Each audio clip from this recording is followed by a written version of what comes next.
The man's man. He has been known to wear Seikos, Hamiltons, Breitlings, Casios, but he is most famous for wearing Rolex and Omega, two very important watches from two rival companies. The big question that the community seems to ask often enough is whether he should be a Rolex or an Omega wearer.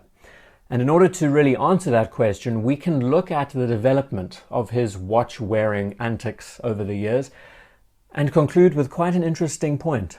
Where did it all begin?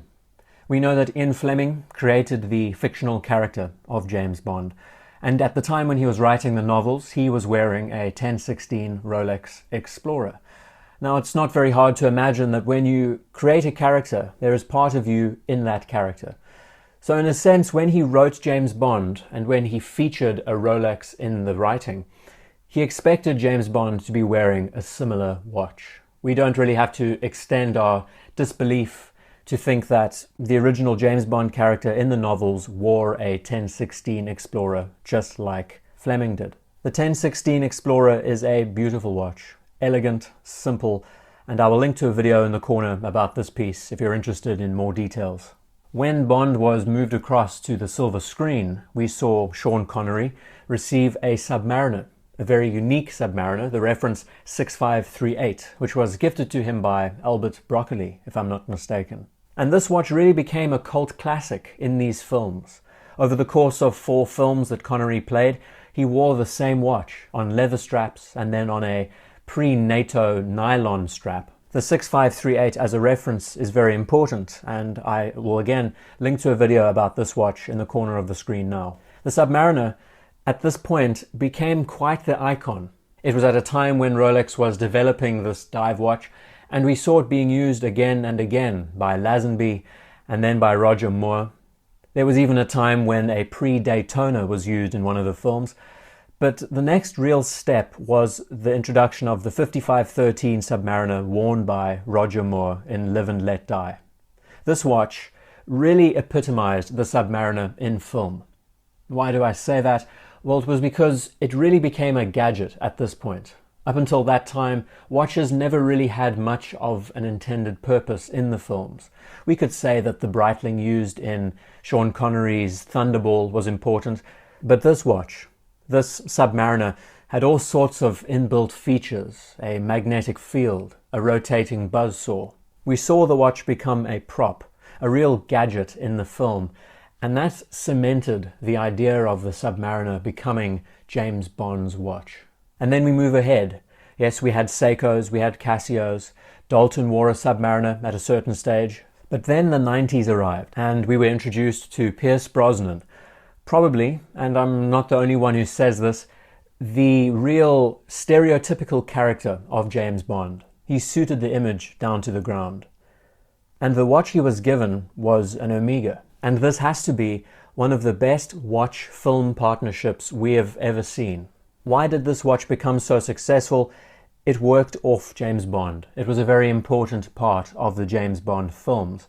Not only was it worn by Brosnan throughout his time as Bond, but what made the Seamaster so important is that it really became a part of his attire. It became an accessory, a utility.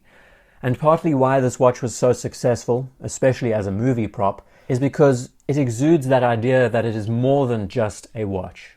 It looks like a gadget. To the chagrin of most Omega enthusiasts, that helium release valve and the way the watch was integrated into the films, being used to shoot lasers out of the bezel, being used to illuminate places, being used as a remote detonator. Throughout the films, this Seamaster professional was very important and actually served a purpose, much more so than the watches we had seen years before. And ever since, Omega and Bond have been one and the same. It's interesting that as we move into the Craig era, we don't see the watches as popular in the forefront of the films. They never really served much of a purpose. Now we've reached a point where the Omega partnership is so great that they can design watches specifically for the films, adding their own unique touches. The use of the Seamaster 300, designed especially for Spectre and used as a gadget in the film, has to be one of the best collaborative exercises for the films to date. I say that because the design of the watch is not paying so much attention to vintage references. Yes, it uses vintage motifs, but manages to package the watch in a modern styled case, using nylon as the material for the strap. It looks like a very functional instrument, and again, played a very important role in the film. The most recent Seamaster that we will be seeing in No Time to Die looks to be one that plays a little bit too heavily on the vintage-inspired motifs. Interesting use of a mesh bracelet, and the idea of taking that 90s era Seamaster, making it look old school but keep that modern charm at the same time. It's an interesting clash of ideas.